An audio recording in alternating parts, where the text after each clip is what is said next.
ഉമ്മൻചാണ്ടി ദില്ലിയിൽ പോകുന്നത് പലപ്പോഴും കേരളത്തിലെ ഗ്രൂപ്പ് വഴക്ക് ഹൈക്കമാൻഡുമായി ചർച്ച ചെയ്യാനാണ്. എന്നാൽ പോലും ചാണ്ടി ആരാധകർ കേരളത്തിൽ മാത്രമല്ല ദില്ലിയിലും വ്യാപകമായിട്ടുണ്ട്.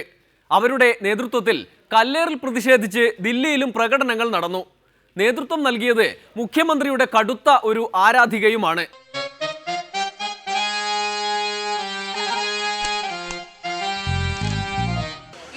രക്തം ചൊരിയുന്ന പാർട്ടിയാണ് കമ്മ്യൂണിസ്റ്റ് എന്ന് പറയുന്നത്.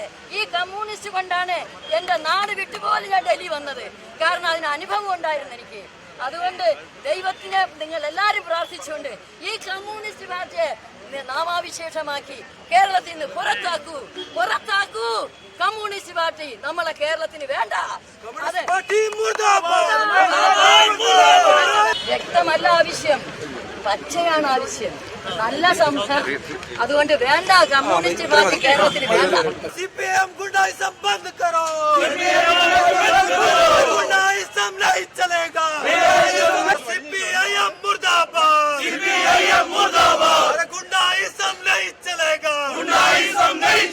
എനിക്ക് സങ്കടമുണ്ട്. ഈ കമ്മ്യൂണിസ്റ്റ് പാർട്ടിയെ വെച്ചാണ് ഞാൻ നാട് വിട്ട് ഞാൻ ഡൽഹി പോകുന്നത്. ഈ കമ്മ്യൂണിസ്റ്റ് എന്ന് പറഞ്ഞാൽ അപ്പർ കാസ്റ്റിനെയൊക്കെ വെട്ടിക്കൊല്ലുകയായിരുന്നു. ഞാനൊരു അപ്പർ കാസ്റ്റാ, നായര. അപ്പൊ അങ്ങനെ ഈ കമ്മ്യൂണിസ്റ്റ് നമുക്ക് വേണ്ട മക്കളെ, കേരളത്തിൽ വേണ്ട ഈ കമ്മ്യൂണിസ്റ്റ് പാർട്ടി. ഇനി അവര് കമ്മ്യൂണിസ്റ്റ് അവര് വിട്ടും കൊണ്ട് ചൈനയിൽ പോകും. ചാണ്ടി കേരളം ഭരിക്കുന്നത് കൊണ്ട്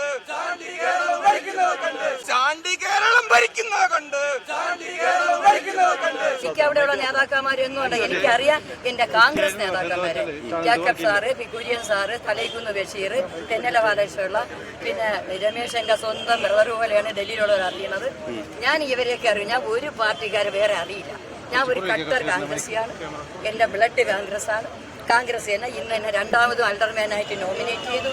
ഷീലാ ദീക്ഷിത്. ഞാൻ ഷീലാ ദീക്ഷിത്തിന്റെ കൂടെയാണ് എപ്പോഴും. അതുകൊണ്ട് നല്ല ഭരണമാണ് ഞാൻ ആഗ്രഹിക്കുന്നത്.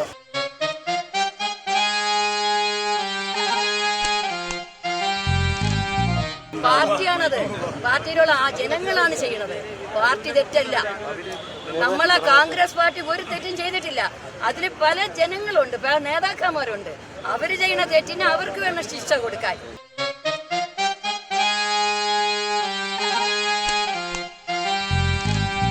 മുഖ്യമന്ത്രിക്കെതിരായിട്ടൊരു കാര്യം ചെയ്താൽ തീർത്തും ഞാൻ പ്രതിഷേധിക്കും. എന്റെ ജനിച്ച നാട് തിരുവനന്തപുരമാണ്. എനിക്ക് മറക്കാൻ പറ്റുമോ? പറ. എന്റെ ജനിച്ചു വളർന്ന നാടും ഇതും. അതുകൊണ്ട്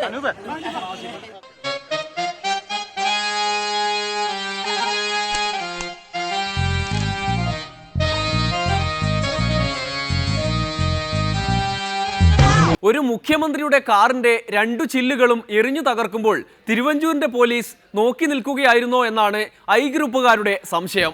കെ സുധാകരനും കെ മുരളീധരനും ഈ ആശങ്ക ഇപ്പോഴും തീരുന്നില്ല. മുഖ്യമന്ത്രി അതിൽ ഉത്തരവാദിത്തം ഏറ്റെടുക്കേണ്ട കാര്യമില്ല. കാരണം പോലീസിന്റെ ഭാഗത്തുനിന്ന് ഉണ്ടായൊരു വീഴ്ചയാണ്. ഇപ്പോൾ കഴിഞ്ഞ ഒരുപാട് ഫംഗ്ഷനിൽ മുഖ്യമന്ത്രി പങ്കെടുത്തിട്ടുണ്ട്. ആ പങ്കെടുത്ത സമയത്തൊക്കെ ഇതിനേക്കാൾ വലിയ ആൾക്കൂട്ടം ഇടതുപക്ഷക്കാർ സംഘടിപ്പിച്ചിരുന്നു. ആ സമയത്തെല്ലാം വളരെ സേഫായിട്ട് മുഖ്യമന്ത്രിയെ ചടങ്ങിൽ പങ്കെടുപ്പിച്ച് തിരിച്ചു കൊണ്ടാക്കാൻ പോലീസിന് കഴിഞ്ഞു. സാർ, രാവിലെ മുതൽ വൈകുന്നേരം വരെ ഓരോ വിഐപികളുടെ ജീവൻ രക്ഷിക്കുന്നവനെ എന്റെ ജീവൻ ആര് രക്ഷിക്കും സാർ? ആ പോലീസിന് എന്തുകൊണ്ട് അവരുടെ ഒരു മീറ്റ് നടക്കുമ്പോൾ മുഖ്യമന്ത്രിയെ സംരക്ഷിക്കാൻ കഴിഞ്ഞില്ല?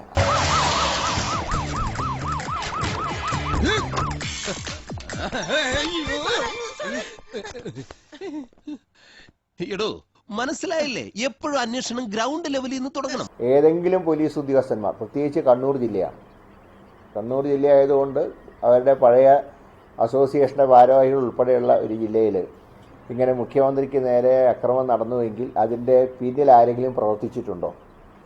ഏതെങ്കിലും പോലീസുകാർക്ക് പങ്കുണ്ടോ? തുടങ്ങിയിട്ടുള്ള കാര്യങ്ങളെക്കുറിച്ച് വസ്തുനിഷ്ഠമായിട്ട് അന്വേഷിക്കാം. അതിലൊരാൾ കറക്റ്റ് ഇവിടെ തന്നെ വിടുന്നത്. ഇപ്പൊ എങ്ങനെയുണ്ട്? അതാണ് എന്റെ ബുദ്ധി.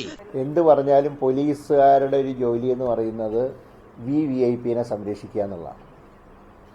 കാരണം അതിപ്പോൾ എന്തോ ഒരു ഭാഗ്യത്തിന് അത് ചെറിയൊരു പരിക്കായിട്ട് പോയി, അതൊരു വലിയ പരിക്കായിട്ട് വന്നിരുന്നെങ്കിലോ.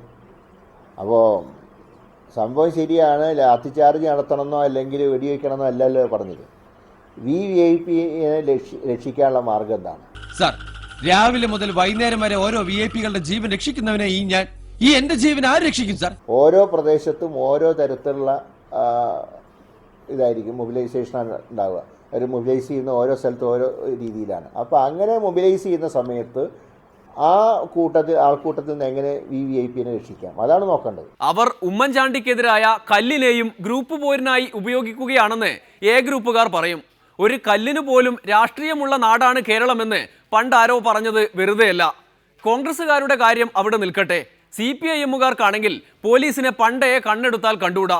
ഉമ്മൻചാണ്ടിയെ കല്ലെറിഞ്ഞതിന്റെ തുടർച്ചയായി കണ്ണൂരിൽ വെറുതെ ഇരിക്കുന്ന സഖാക്കളെ പോലും പോലീസ് പിടിച്ചോണ്ട് പോവുകയാണത്രേ. MV ജയരാജന്റെ ചില വിശേഷണങ്ങൾ എത്ര കേട്ടാലും ചിലർക്ക് മതി വരില്ല. ഇത് ബലപട്ടണം പോലീസ് ക്ഷണിച്ചു വരുത്തിയ ഒരു പോലീസ് സ്റ്റേഷൻ മാർച്ചാണ്. അതിന് നേതൃത്വം കൊടുത്തതാവട്ടെ ദിനേശൻ എന്ന് പറയുന്ന പോലീസ് ഉദ്യോഗസ്ഥൻ. മോഹൻലാലിന്റെ ഒരു വർത്താനമുണ്ട്, അത് ഞാൻ പറയണ്ടല്ലോ. എന്നാൽ ഓടാ മോനെ ദിനേശ്, ഈ എരപ്പന്റെ ധാരണ ഈ ദിനേശനെ പോലെയുള്ള കൂട്ടരെ ആ രാധാകൃഷ്ണൻ പറ്റും. രാധാകൃഷ്ണന്റെ ആ കോലത്തിൽപ്പെട്ട കുറെ ദിനേശന്മാരുണ്ട്. ഇത് ഈ നാടിന് അവമാനമാണ്, പോലീസുകാർക്ക് അവമാനമാണ്. എന്റെയൊക്കെ ഈ പ്രസംഗം ചിത്രീകരിക്കുന്ന പോലീസുകാരുണ്ട്. ആ കോൺസ്റ്റബിൾ പോയിട്ട് നല്ലോണം ആ ദിനേശന് ഇതെല്ലാം കാണിച്ചു കൊടുക്കണം. ആ പ്രസംഗം നല്ലോണം എടുക്കണം, ഒരു ഗ്യാപ്പ് കൊടുക്കും. ഫോട്ടോ എടുക്കുന്നത് നമ്മൾ പ്രസംഗിക്കില്ല എന്ന് വിചാരിച്ചില്ല. നിന്നോട് പറയാനല്ലേ നമ്മൾ വന്നില്ല. പിന്നെ നീ ഫോട്ടോ എടുക്കൂല, നീ കേസ് എടുക്കൂല, നീ നമ്മളെ കൊല്ലൂല, ഇത് വല്ല ഗ്യാരണ്ടി ഉണ്ട്. പക്ഷേ പോലീസ് കാണിക്കുന്നതിന് എന്തോ ഒരു മര്യാദ വേണ്ടി. ഇതെല്ലാം പഴയ കാലത്തായി ഈ കൊടിയെടുത്ത് കൊണ്ടുപോക്ക്, ബോർഡ് എടുത്ത് കൊണ്ടുപോക്ക്, ഇതൊക്കെ നാറ്റക്കേസാ. ആ RSSകാരുടെ കോണം പോലത്തെ കൊടിയെടുത്തിട്ട് നടന്നാൽ മതി ഈ പോലീസ്. ഏടിയെങ്കിലും ഇപ്പൊ കേട്ടുകേൾക്കും.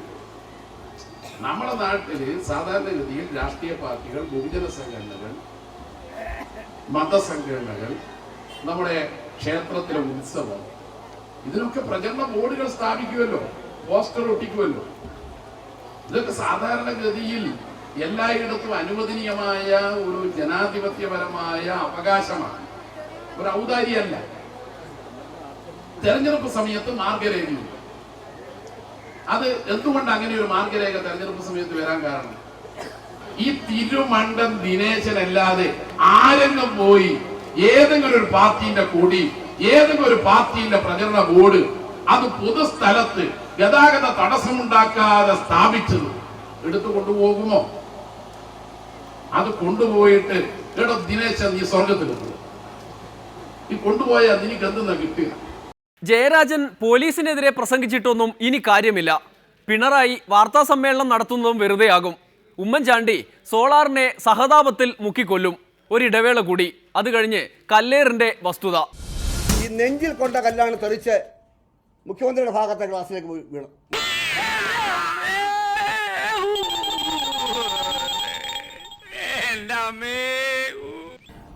ചില്ലിൽ കൊണ്ട് പിന്നെ ചെസ്റ്റിൽ കൊണ്ട് ആ കല്ല് തെറിച്ച് പോയി മറുവശത്തെ ചില്ല് പൊട്ടിയത്.